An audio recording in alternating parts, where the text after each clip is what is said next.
Welcome to the first edition of the Repmo Football Show, presented by Beauty and Wellness Co. We want to thank Vanessa at Beauty and Wellness for stepping up to sponsor this show, joined by Coach Ryan Cornelsen. I'm David Brazeal, and this is going to be a new feature all season long. We're going to get in here every week, look at some highlights, talk about the previous game, maybe set up next week's game, and we're excited to do it. Coach, before we jump into what's coming this season, I just wanted to check in with you about the off season. How has it gone? How's the summer been? Just since last season ended, what's been going on? It's been going good. You know, we get started. We give them about 2 weeks after the season, give them a little bit of a break, and then we get started with what we call Tiger Elite, which is before school. So if they're not in another sport, they're doing Tiger Elite all winter and even into the spring. So we started that, had really good numbers again. Kids worked hard. Then right into the summer conditioning. We go, Monday through Thursday in the mornings. We lift every day. We've got our 20 football days that we go through, and our kids, they understand the routine now. They understand the schedule that we have. It hasn't changed now in 5 years. We've kept it as close to the same each summer as we can, and I think that's helped us, that routine, and them understanding what the expectation is. It's a lot of work. We don't go to 7-on-7 tournaments or team camps.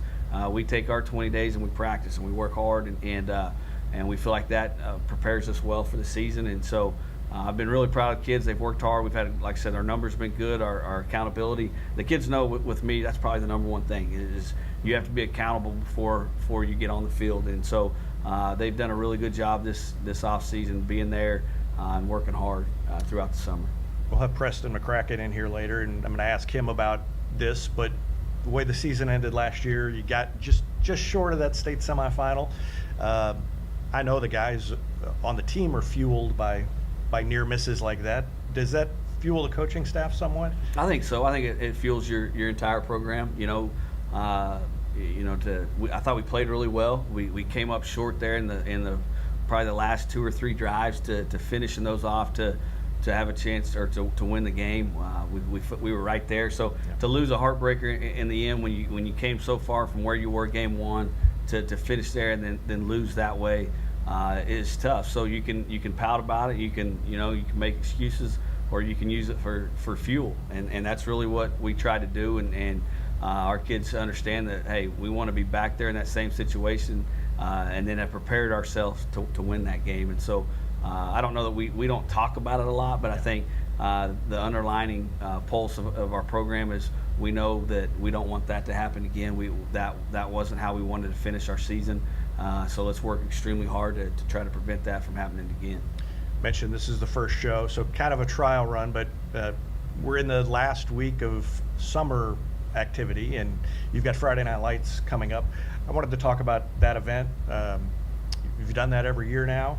I think people know what to expect, but for those who might not, talk about this week leading up to it, and Friday, and what people can expect that night. Sure, it's a big week for us in the fact that from first grade to 12th grade, we've got football going on at some point during the day. We go again early in the morning with our freshmen and our varsity go in the morning, and then we bring our junior high in around 10:30 to noon, or 10:30 to 11:30, and they go through football, and then in the evening we have our kids camp, which is 1st through 6th grade.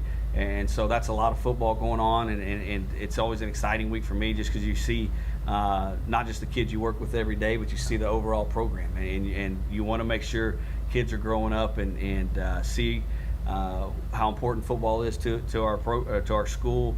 That they feel like they're a part of it, that they want to come watch on Friday night, and they're looking, you hope they're looking forward to someday being on the field on Friday night. So big week for us, and it ends our final night's Friday Night Lights, which is something we did from my first year here, and it's built every year.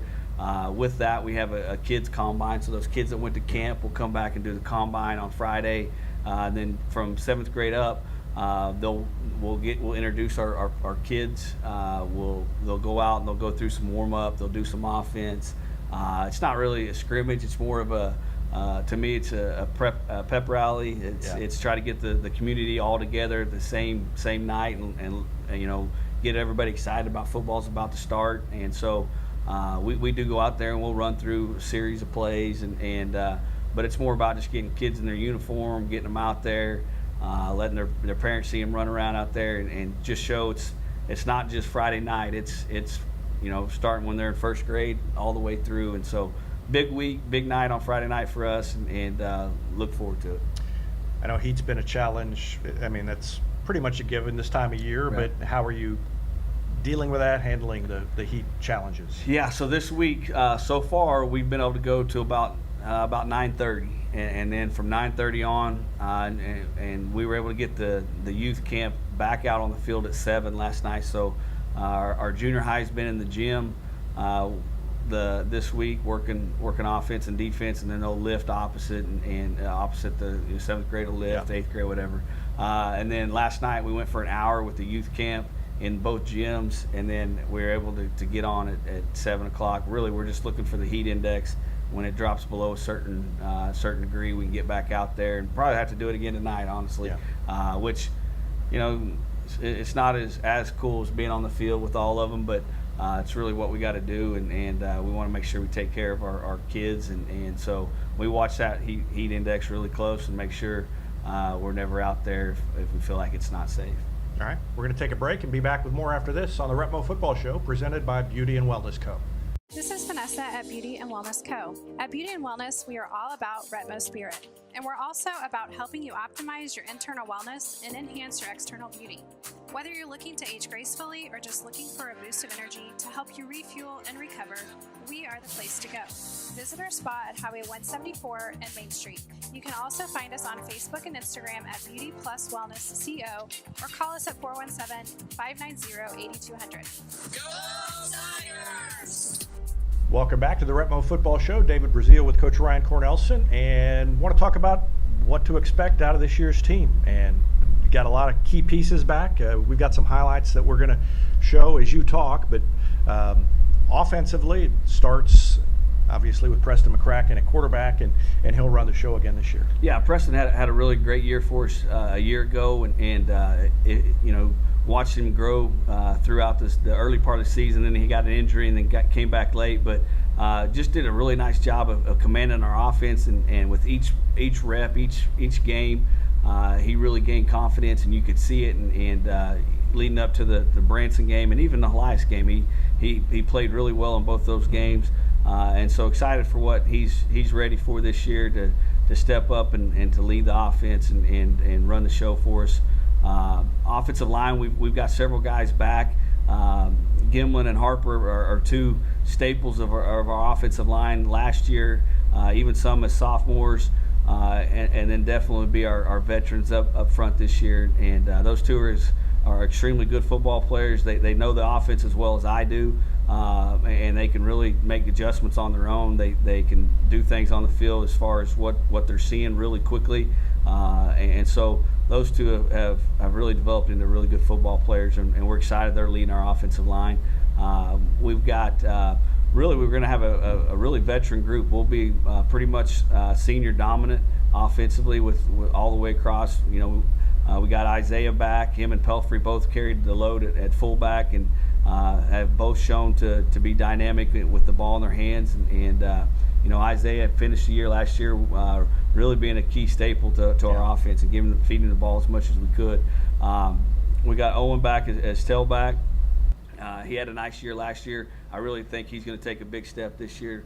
The eye back for us, there's a lot of dynamics. There's a lot of things. You're a lead blocker. You're carrying the ball, and it's not something that happens overnight. And I felt like he got better throughout the year. And I would expect he would be a lot better this year just by the experience he had last year. Z will run in several different kids.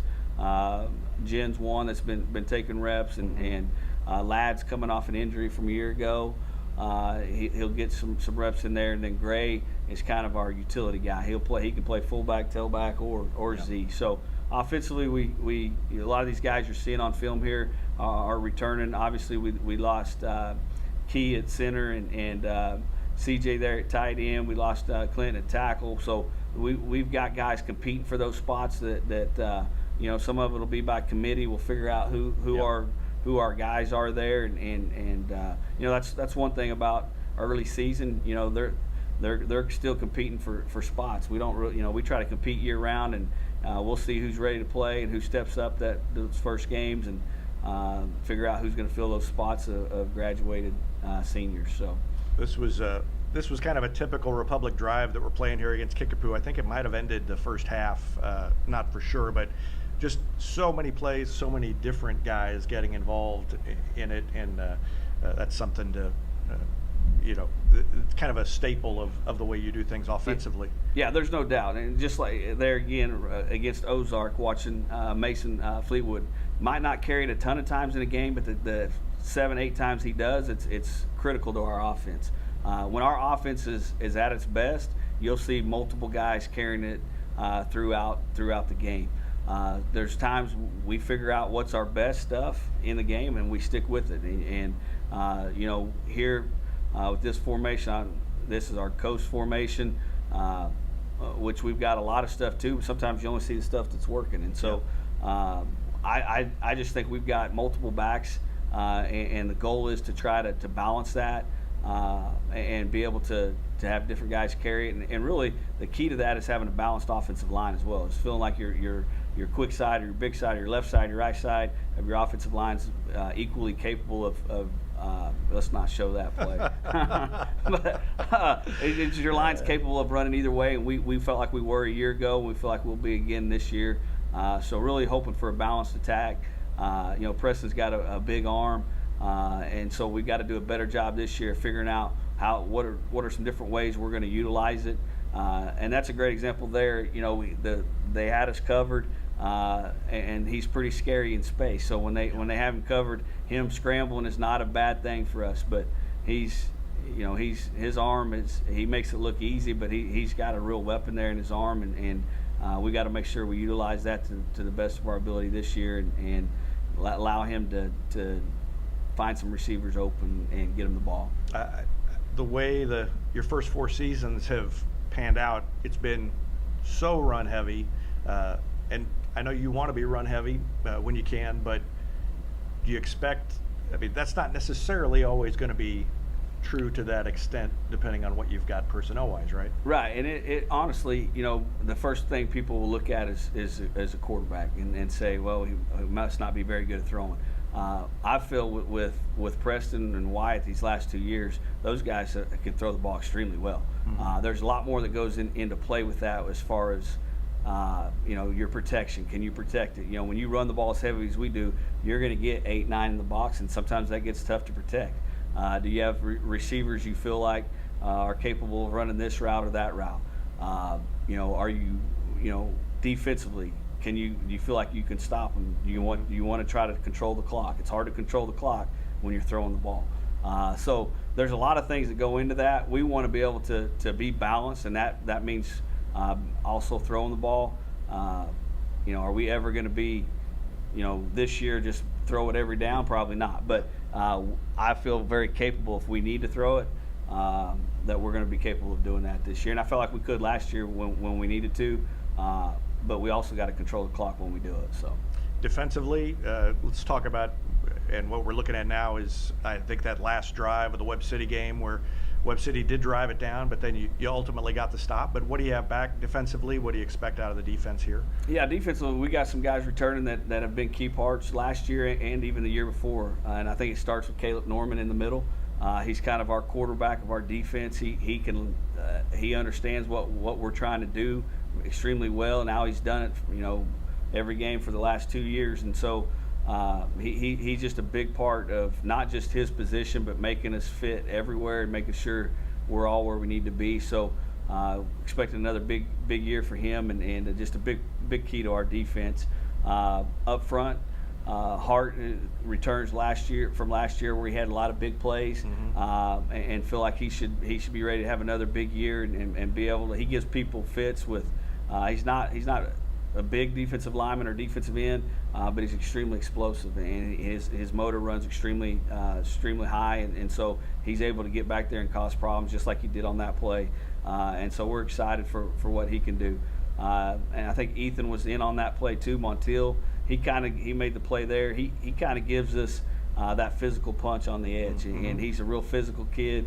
He likes the contact, likes to make tackles, and so he had a nice year last year, but we're expecting him to have another big year just because he is so physical.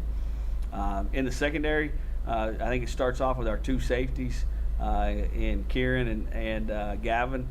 Those two are probably as good as we've had. I mean, they're really good football players.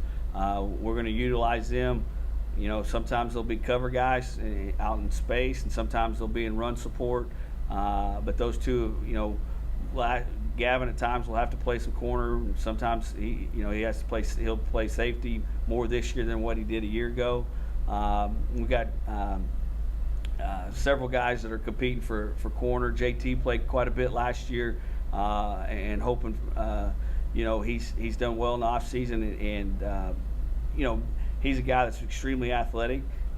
His technique wasn't as good last year at times, and so we've spent a lot of time this summer with him just working his technique, and feel like he can get where he can cover people's, not only just a receiver, but JT's athletic enough to cover people's best receiver. And so we got at the other corner, Alex is one of a couple guys that we feel like is very capable. Alex Johnson's extremely fast. He's kind of been injury plagued this last year, football and track. But secondary, I feel very strong about their ability to cover. They're all smart kids, and so we're excited for that. We talked about Ethan being physical right there, the biggest play of the game. Yeah. Stepped up and took the quarterback down and won the game. So hoping for more out of Ethan this year, and excited to watch our defense grow throughout the season. All right, that's a look at what we expect personnel-wise. We'll be back with more after this on the Repmo Football Show. Looking for your next ride? Come see us at Pinnaker Chevrolet in Republic. Not only do we have a great selection of new Chevrolets on the lot, we've got a huge selection of pre-owned vehicles, all makes, all models, ready to drive home today. Need to sell or trade? We're buying cars, trucks, and SUVs, and we'll give you top dollar, no strings attached. Fair deals with local people you can trust. Let our family take care of yours at Pinnaker Chevrolet in Republic or online at pinnakerchevrolet.com. Welcome back to the Repmo Football Show. We want to talk about some stats from last year, and we'll do this every week as part of our By the Numbers feature presented by Elliott Robinson and Company.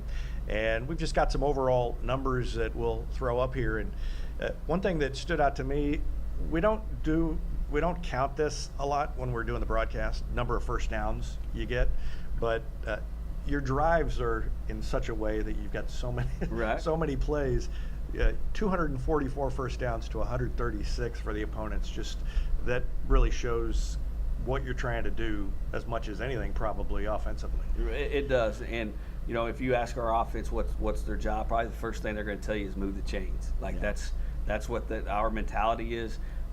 We talk about it a lot. Like, hey, we're there to move the chains. If that's 3 yards at a time, then we're going to take that fourth down and go get the first down.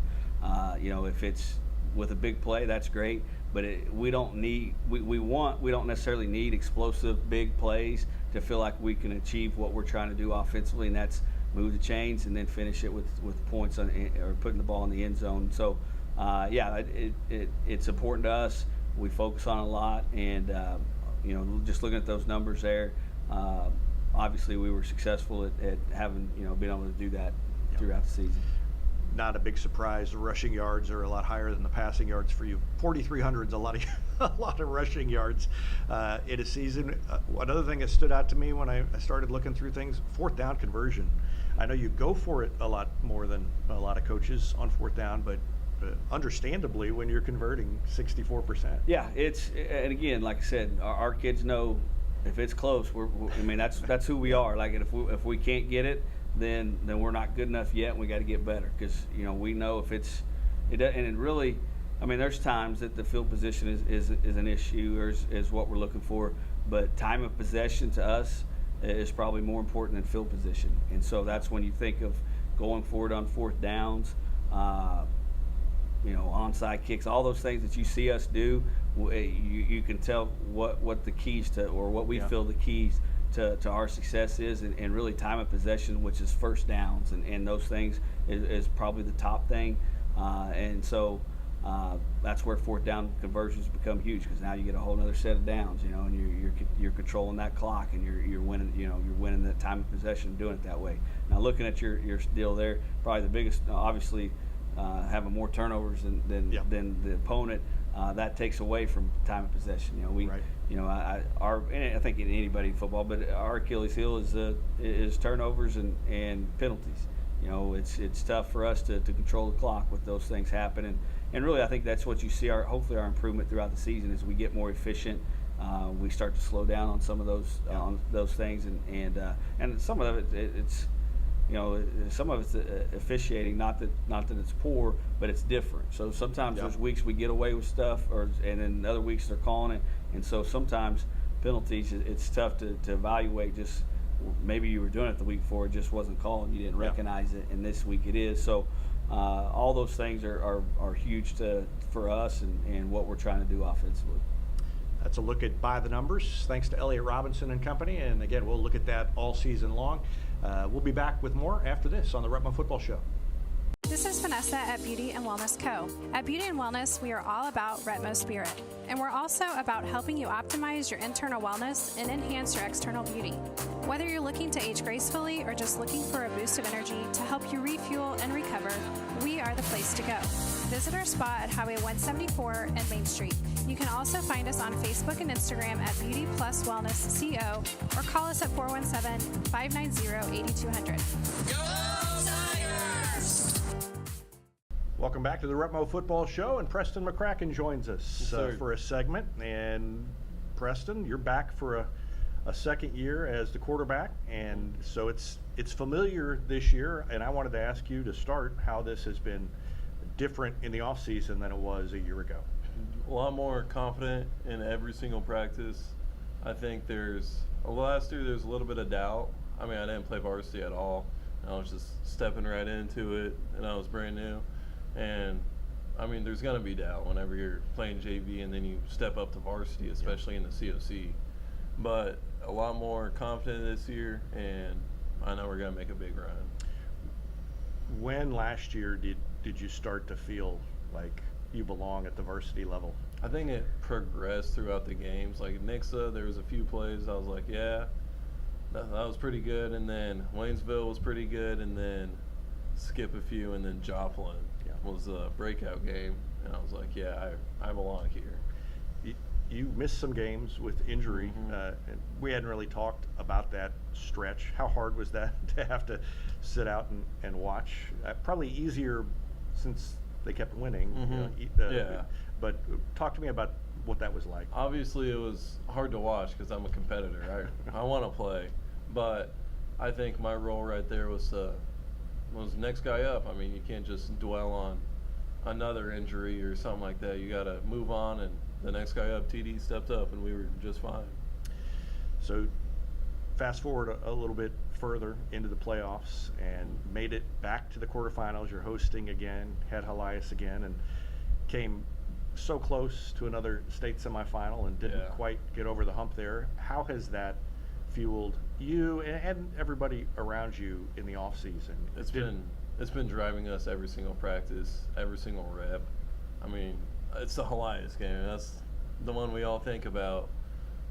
There's a few rough plays right around there. I mean, what you do is you just got to move on. You got to move forward and try and fix those errors and make sure it doesn't happen again, so you can go farther in the postseason. So you've got a lot of guys, not just you, in the backfield, back for another year. That's different from last year, because last year most of you were new and stepping up to the varsity level for the first time.